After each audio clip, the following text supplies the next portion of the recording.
नमस्कार, मैं हूं संजय शर्मा। आप देख रहे हैं 4 PM न्यूज नेटवर्क। कर्नाटक के एक मिनिस्टर ने बयान दिया गौमांस को लेकर, सावरकर को लेकर। हंगामा छिड़ गया। अनुराग ठाकुर से लेकर तमाम नेता मांस खाने के विरोध में आ गए कि मांस खा रहे हैं, हिंदू धर्म को बदनाम कर रहे हैं। मैं दावे के साथ कह रहा हूं, ऑन कैमरा कह रहा हूं, भारतीय जनता पार्टी के 1 दर्जन नेताओं ने कम से कम मेरे साथ नॉनवेज खाया होगा। सावन के महीने में खाया है। मैं तो ब्राह्मण कुल में पैदा हुआ, तब भी मैं खाता हूँ। तो क्या मना है? हिंदू धर्म में क्या मांस खाना मना है? कलकत्ता में गया, वहाँ पे माता का मंदिर है, सिद्धपीठ है वहाँ पे। वहाँ रोज़ एक भैंसे की, बकरे की बलि दी जाती है।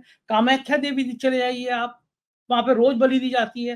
किरण रिजिजू ने जो पूर्वांचल में, पूर्वोत्तर के राज्यों में जो पार्टी करी है, उसका विवाद है। ये सारी बातें मैंने अभय दुबे जी से पूछी कि क्या कारण है संघ और बीजेपी इस तरह समाज में खाने-पीने को लेके भी ज़हर बोना चाहती है? चुनाव में भी इसका इस्तेमाल करना चाहती है। अभय दुबे जी ने बड़े विस्तार के साथ संघ की क्या खेल है, बीजेपी का क्या खेल है, समझाया है।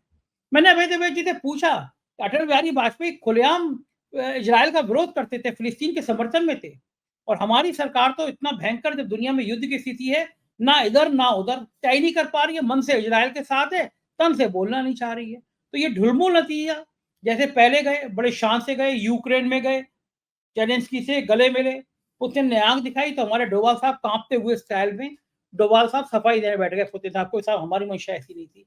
कोई पॉलिसी नहीं है, विदेश के मामले में इतनी खराब विदेश नीति कभी रही नहीं है। चल क्या रहा है? बहुत शानदार बातचीत है। अभय दुबे जी से रिक्वेस्ट है कि पूरा इंटरव्यू सुनिएगा, आपको बहुत मजा आएगा। चलते हैं अभय जी के पास और आपसे रिक्वेस्ट करते हैं चैनल को ज्वाइन और सब्सक्राइब करना ना भूलें। चलिए सुनते हैं अभय जी क्या कहते हैं। 4 PM न्यूज नेटवर्क में स्वागत है अभय दुबे जी आपका। पूरी दुनिया डरी हुई है कि पता नहीं क्या होगा। इजराइल और ईरान के बीच तनाव बढ़ता जा रहा है। दोनों देश धमकी दे रहे हैं। अटल बिहारी वाजपेयी का एक वीडियो वायरल हो रहा है जिसमें उन्होंने फिलिस्तीन का समर्थन करते हुए कहा था कि 1 इंच की जमीन भी नहीं कब्जानी चाहिए। इजराइल को चेतावनी दी थी कि जिस तरह फिलिस्तीन के लोगों का शोषण कर रहा है, जमीन कब्जा रहा है, इसके गंभीर परिणाम होंगे। लेकिन अब बाजी पलट गई है, बाजी बदल गई है। हमारे प्रधानमंत्री जी कभी इजराइल पे एकदम गलवहियां खड़े करते हुए नजर आ रहे हैं, कभी वो तय नहीं कर पा रहे उन्हें करना क्या है। इस युद्ध के दरमियान तमाम देशों की भूमिका सामने आ गई, लेकिन भारत कहीं खड़ा नहीं हो पा रहा। क्या भारत को बोलना चाहिए, गांधी का देश है, युद्ध रुकवाने की अपील करनी चाहिए, और क्या खामोश बैठ जाना ही विकल्प है? पूरी दुनिया में भारत की तरफ निगाह है कि भारत किसके साथ है, इजराइल के साथ है, ईरान के साथ है। कई जगह पे भारत में ईरान के लोगों के समर्थन में जुलूस निकाले गए हैं, इजराइल का विरोध किया गया है, लेकिन भारत सरकार कुछ बोलने को तैयार नहीं है। इतनी खामोशी क्या ठीक होती है? इस संबंध में जो भारत सरकार का रवैया है उसके बारे में मेरी समझ ये है कि ये लोग घोषित या अघोषित रूप से इजराइल के पक्ष में हैं।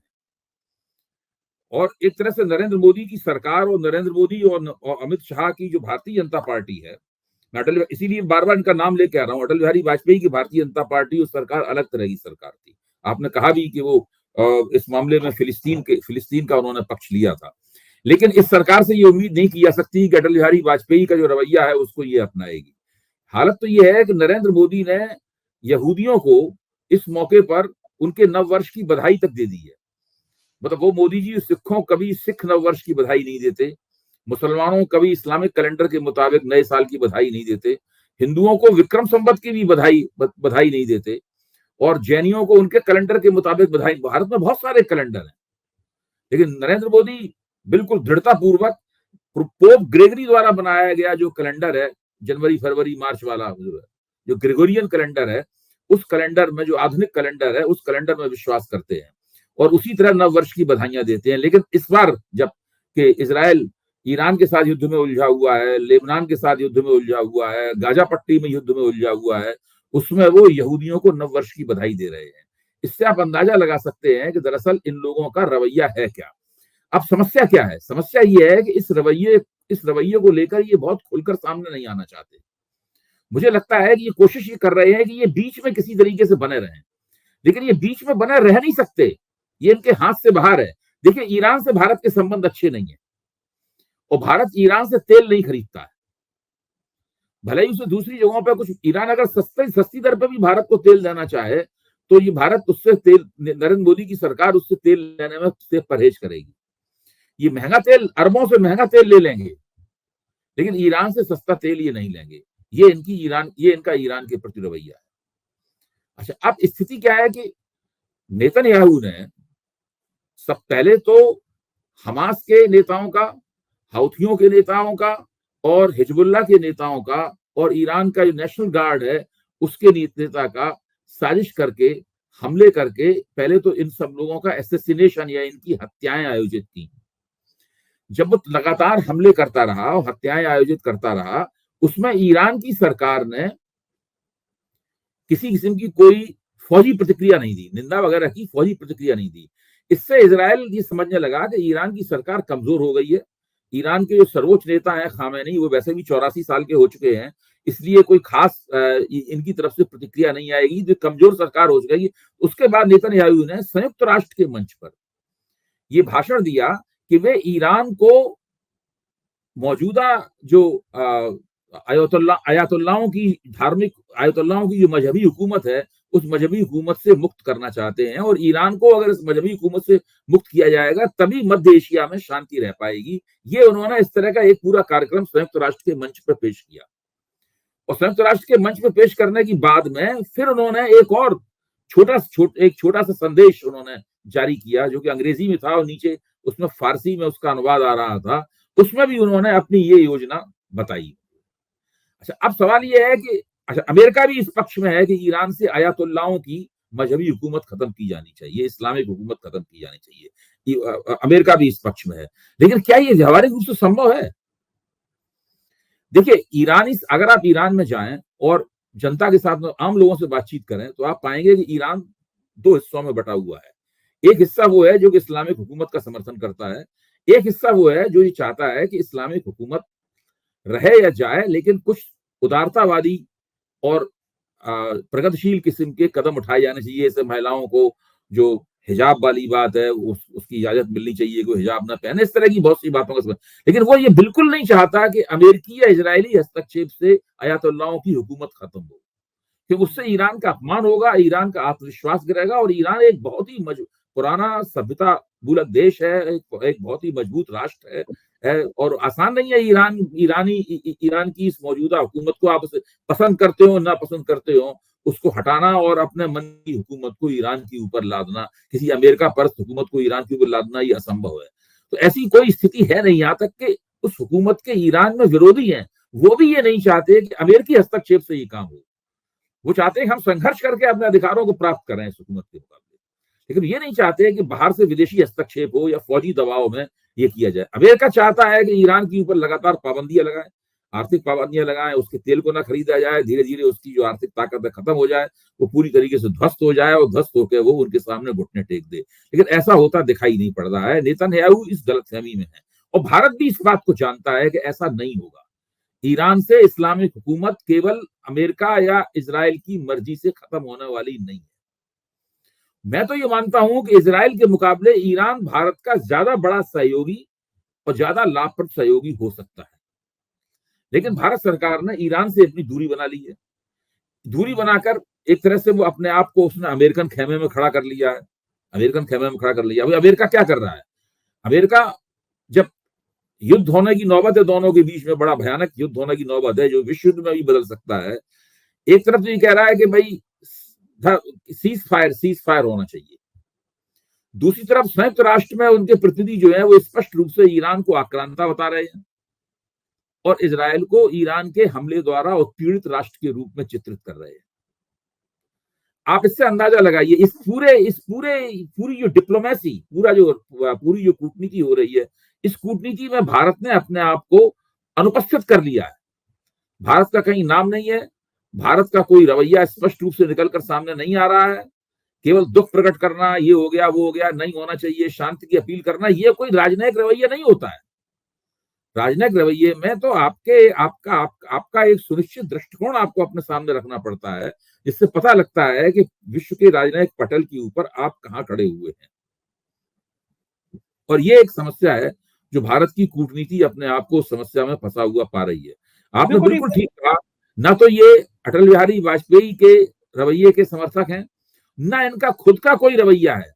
बस ये इजराइल के प्रति हमदर्दी जताकर, इजराइल के प्रति अपना रुख जो झुका हुआ है वहां कर, जो कट्टरपंथी भाजपाई और राष्ट्रीय स्वयंसेवक संघ के कार्यकर्ता हैं, उनके बीच में अपनी गोटी लाल करना चाहते हैं। हाँ, देखिए, बिल्कुल ठीक है। इजराइल एक मजहबी मिलिट्री कॉम्प्लेक्स है। यहूदी मजहब, मिलिट्री कॉम्प्लेक्स, इसके साथ में इजराइल की सीक्रेट सर्विस मोसैड को भी जोड़ दीजिए। यानी सीक्रेट सर्विस, मिलिट्री और मजहब का एक मिला जुला कॉम्प्लेक्स है। इजराइल को ये लोग अपना आदर्श मानते हैं। मुझे लगता है कि जिस तरह इजराइल ने अरबों के साथ संघर्ष किया है, इस तरीके से ये पाकिस्तान के साथ, बांग्लादेश के खिलाफ और भारत के मुसलमानों के खिलाफ ये संघर्ष इस तरह का चलाएंगे और भारत को हिंदू राष्ट्र बनाएंगे। इस तरह उन्होंने अपने आप को यहूदी राष्ट्र बना लिया है। लेकिन भारत एक बहुत ही विशाल देश है। इजराइल जैसे जाने कितने देश इसके अंदर से बन जाएंगे। भारत की समस्याएं बिल्कुल अलग तरीके की हैं। भारत के उद्योगों का विकास अलग तरीके का है और भारत का जो फौजी साज सामान बनाने का उद्योग है वो तो बहुत ही ज्यादा कमजोर है। वो केवल ये बात कहना कि भारत के अंदर आप कोई फौजी साज सामान बना रहे हैं, केवल झूठ और फरेब पे आधारित है। मैं पहले भी 4 PM के मंच पे बता चुका हूं कि आज तक ये लाइट कॉम्बैट एयरक्राफ्ट नहीं बना पाए। ये मोदी सरकार की गलती नहीं, ये कांग्रेस की सरकारें भी नहीं बना पाई। मेन बैटल टैंक MBT जो है वो आज तक ये नहीं बना पाए। अवाक्स जैसे बहुत ही सोफिस्टिकेटेड किस्म के जो यंत्र होते हैं फौजी टेक्नोलॉजी, उसकी तो बात आप छोड़ ही दीजिए, वो तो केवल इनको आयात ही करनी पड़ेगी। तो इनकी काफी इस लिहाज से इनके जो भी दावेदारियां हैं वो फर्जी आंकड़ों पर आधारित हैं और केवल डींग मारने के अलावा वो कुछ भी नहीं है। और अग्निपथ जैसा कार्यक्रम लेकर, अग्निपथ जैसी स्कीम लेकर इन्होंने दरअसल फौज जो थल सेना जो भारत की बहुत बड़ी मजबूती थी, उसको भी इन्होंने कमजोर कर दिया। आप किसी भी रिटायर्ड मेजर जनरल या ब्रिगेडियर से बात करके देखिए, वो आपके सामने स्पष्ट कर देगा कि दरअसल हो क्या इस मामले में हुआ क्या है। तो ऐसी स्थिति में, और ना आपके पास इतना बड़ा ना तो आपके पास हथियारों का साज सामान बनाने वाला उद्योग है, नहीं आपके पास ऐसी कोई मजहबी ताकत जैसी इजराइल में हो सकती है या किसी और दूसरे राष्ट्र में हो सकती है, वैसे वो भी नहीं, वो उस तरह की स्थिति में नहीं, क्योंकि हिंदू धर्म एक मजहब नहीं है। हिंदू धर्म इस्लाम, ईसाइयत या यहूदी धर्म की तरह एक मजहब नहीं है। तो इस स्थिति में इजराइल की नकल करना एक तरह की एक फर्जी कल्पना है, जिसका पाठ उन्होंने राष्ट्रीय स्वयंसेवक संघ के स्वयंसेवकों और भारतीय जनता पार्टी के कट्टरपंथी कार्यकर्ताओं को पढ़ा रखा है। लेकिन उसके आधार पर ये अपनी जो कूटनीति है वो नहीं चला सकते। ये इनकी समझ में अब आ रहा है। बिल्कुल ठीक बात है। और यही वही वाला हाल हो गया कि गए बड़े जोर से यूक्रेन प्रधानमंत्री जी गले मिले जेलेंस्की के, और जब वो रूस ने आंखें तरी तो डोभाल साहब लगभग कांपते वाले स्टाइल में पुतिन के सामने बैठे हुए थे। तो ना रूस के ना यूक्रेन के, और नोएडा के एंकरनियां कह रहे हैं कि पापा ने युद्ध रुकवा दिया, यूक्रेन रूस का युद्ध रुकवा दिया। सोशल मीडिया पे मजाक हो रही है। उधर कर्नाटक में एक मिनिस्टर ने बयान दिया सावरकर को लेकर कि ब्राह्मण, सावरकर कहते थे ब्राह्मण जो है मांस खा सकते हैं, मांसाहारी थे सावरकर, और तो गौमांस भी खा लेते थे, और इस तरह की तमाम विवादित बात की हैं। और उसमें बीजेपी के तमाम नेता मांस खाने को लेकर हंगामा काटे। अनुराग ठाकुर का बयान दिया सुना मैंने, बाकी लोगों का बयान सुना। ऐसा लग रहा है कि मांस खाना कोई अपराध है और ब्राह्मण तो मांस खा नहीं सकता। मैं अभय जी मतलब ऑन एयर में एक दावे के संग कह रहा हूँ, कम से कम 1 दर्जन भारतीय जनता पार्टी के नेताओं ने, बड़े नेता नाम लेना ठीक नहीं है क्योंकि व्यक्तिगत बातचीत को कभी मंच पे नहीं लाना चाहिए, कम से कम 1 दर्जन बीजेपी के नेताओं ने मेरे से नॉनवेज खाया है, चिकन भी खाया, सावन के महीने में खाया है। तो ये जो परंपराएं, या तो ये कह दो कि भैया गौमांस खाना तो अपराध है ही है, इस देश में गाय माता है, किसी की भावनाओं को हाथ नहीं करना चाहिए। लेकिन बाकी बात मुर्गा, बकरा, ये सब, हम तो कलकत्ता में गए थे। कलकत्ता में माँ का जो केंद्र है, शक्तिपीठ है, वहाँ पे एक भैंस एक बकरे की बलि दी जाती है। कामाख्या देवी में देखिए, वहाँ तो कितनी ज़्यादा रोज़ बलि दी जाती है। ठीक है, गाय हिंदुओं की माता एक धारणा है, गाय की पूजा करते हैं, ठीक है, हर जगह गाय का वध का मना होना चाहिए, निषेध होना चाहिए। लेकिन बाकी कोई मीट और मांस खाने पे इतना हल्ला कर देना, जैसे मांस खाना बहुत बड़ा अपराध है। क्यों बीजेपी दोहरे चरित्र के आचरण में फंसी रहती है? देखिए, मैंने राष्ट्रीय स्वयंसेवक संघ के दूसरे सरसंघ चालक माधवराव सदाशिवराव गोलवलकर के बहुत सी रचनाएं मैंने पढ़ी हैं। उनकी स्वयंसेवकों के साथ बातचीत कई खंडों में उनका जो वांग्मय है उसमें संकलित है। तो उसमें स्वयंसेवक सवाल पूछते हैं अपने सरसंघ चालक से और चाहते हैं कि उन्हें एक ऐसा उनकी जिज्ञासा संतुष्ट की जाए। तो एक ऐसे ही सवाल जवाब में स्वयंसेवक लोग पूछते हैं गोलवलकर से कि क्या मद्यपान करना या मांस खाना मनुस्मृति में क्या ये वर्जित किया गया है? तो गोलवलकर, जिन्हें स्वयंसेवक प्रेम से गुरुजी कहते थे, तो गुरुजी कहते हैं कि देखिए, कुछ भी खाना है, पीना, मांस खाना या मद्यपान करना, इसको कहीं वर्जित करने वाली बात नहीं है, लेकिन सारे काम जो है ना, वो संयमित तरीके से किए जाने चाहिए। यानी दारू भी मतलब पियो तो मॉडरेशन में करना चाहिए। हाँ, संयमित दारू तरीके से किया जाना चाहिए, किसी भी काम की अति नहीं होनी चाहिए। तो आप देखिए, यहाँ भी वो मांस खाना या मद्यपान से बिल्कुल ठीक है उनका कहना। हाँ, हम ठीक और है। आप भी इससे सहमत हैं। कौन बिल्कुल नहीं सही बात। कहेगा कि सारे काम आप संयम से किए जाएं। गुरुजी का कहना बिल्कुल। बिल्कुल ठीक है। अब दिक्कत की बात यह है कि इन सब बातों को अब आप बंगाल को आइए। बंगाल में भारतीय जनता पार्टी चुनाव में बड़ा दबारा देती है। अब आप इनसे पूछिए कि दिलीप घोष जो उनके बंगाल में उनके नेता हैं, वो मांस खाते हैं कि नहीं खाते, वो मछली खाते हैं कि नहीं खाते। अब आप उनके जो ममता बनर्जी का साथ छोड़ के आए हैं अधिकारी, शुभेंदु जो अधिकारी। इस वक्त विपक्ष, हाँ, शुभेंदु अधिकारी जो इस वक्त विपक्ष के नेता हैं विधानसभा में, वो मांसाहारी और मछलीहारी हैं कि नहीं है, आप पूछिए उनसे।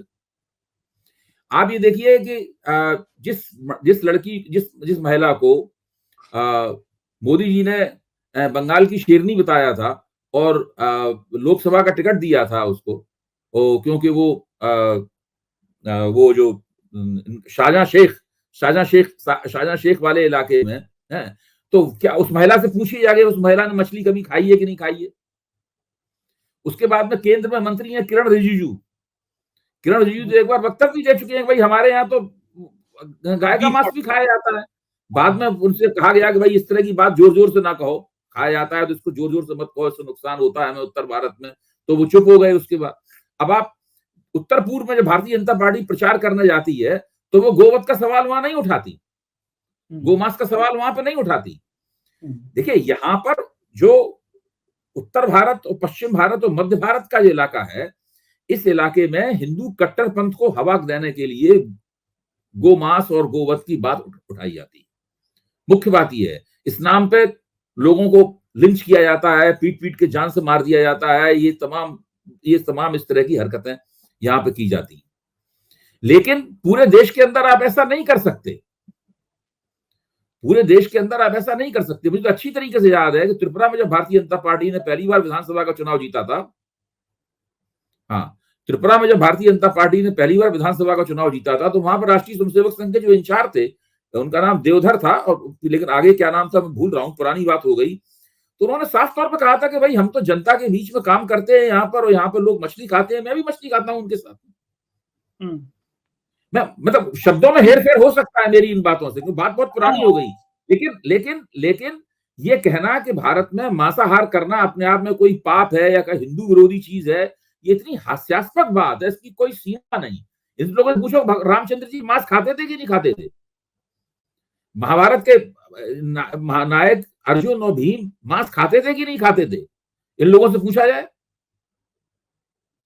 बेकार की बात है बिल्कुल। ये इस तरह की घटिया बात है, इस पर केवल हंसा जा सकता है।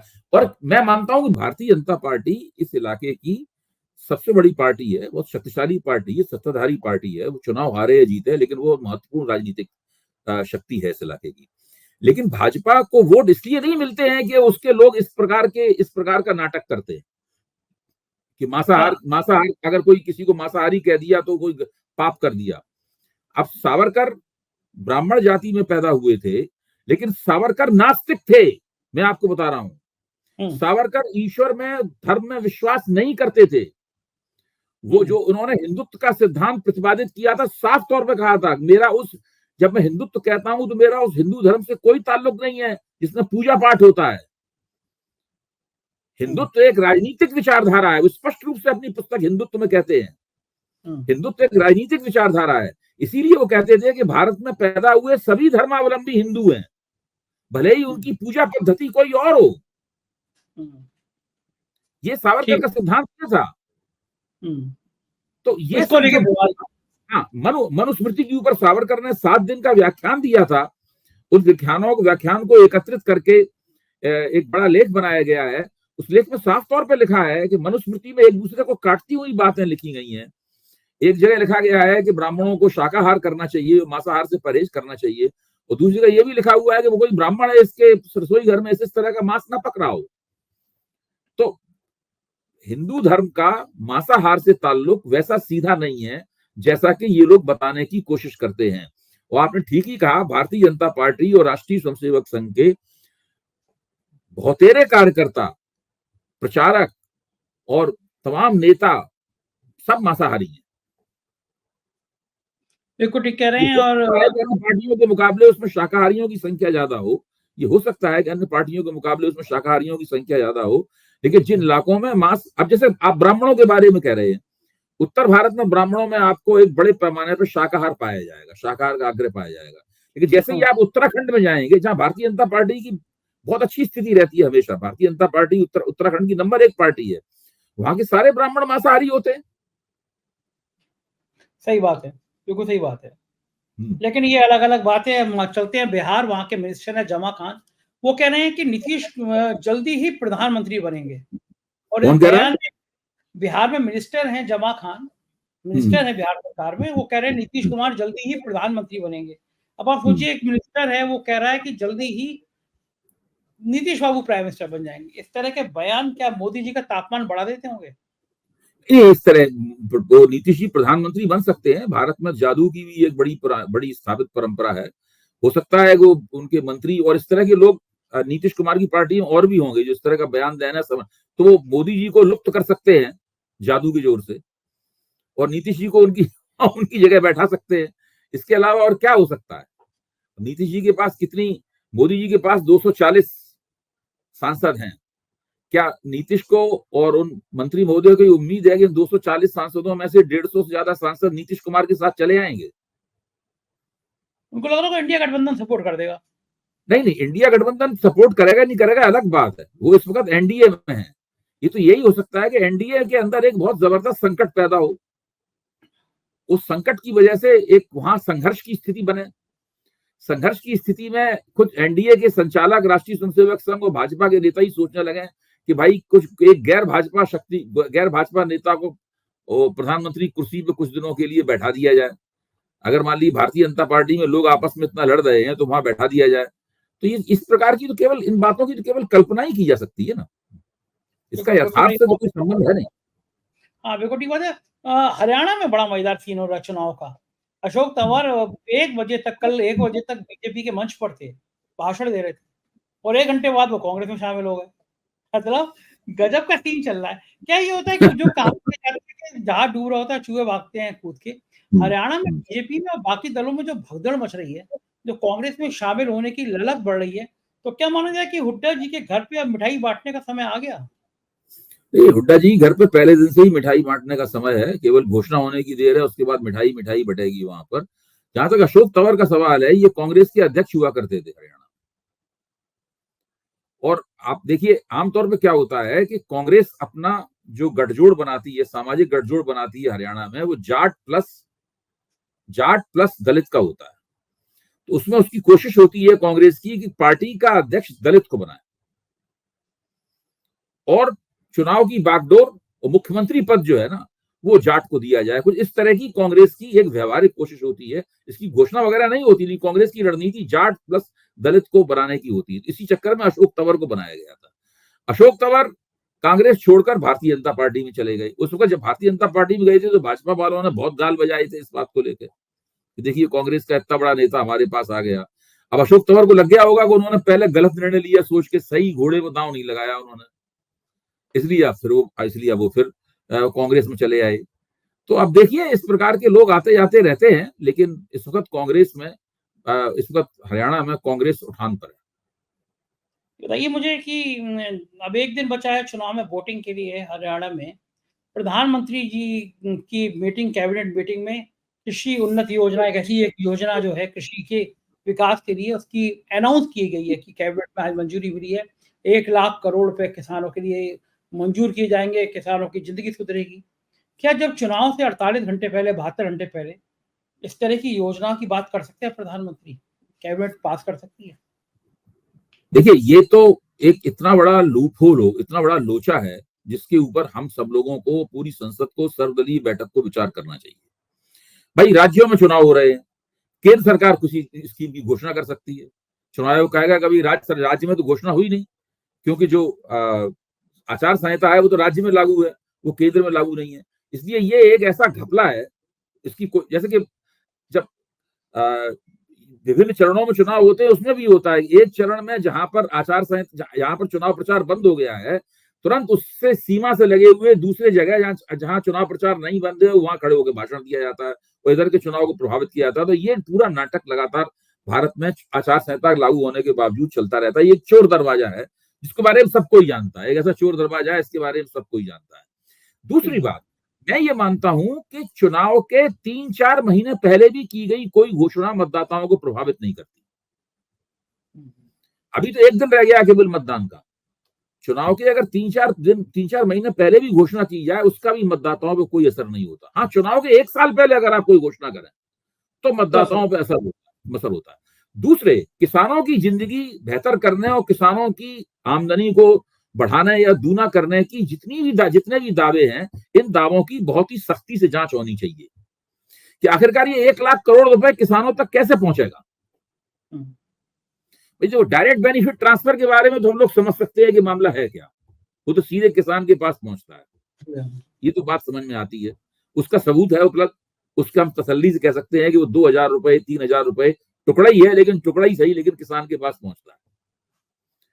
लेकिन ये जो योजना है इसमें 1 लाख करोड़ रुपए खर्च किया जाएगा, ये किसान के पास कैसे पहुंचेगा, ठीक बात, किस रूप में किसान की मदद करेगा, इसका सरकार द्वारा इसका विस्तार से ब्यौरा दिया जाना चाहिए और इसके बारे में ब्लूप्रिंट सामने आना चाहिए लोगों के कि भाई इस तरीके से ये होगा। ये नहीं है, ये समझ में आता नहीं है कैसे होगा। बिल्कुल ठीक बात है। देखते रहेंगे, निगाह बनी रहेगी। अभय जी, बहुत बहुत शुक्रिया, आपने हमें इतना समय दिया। तो ये अभय दुबे जी, आपने पूरी बातचीत सुनी, मुझको यकीन है बातचीत आपको पसंद आई होगी, अपनी राय से अवगत कराइएगा। शुक्रिया, थैंक यू।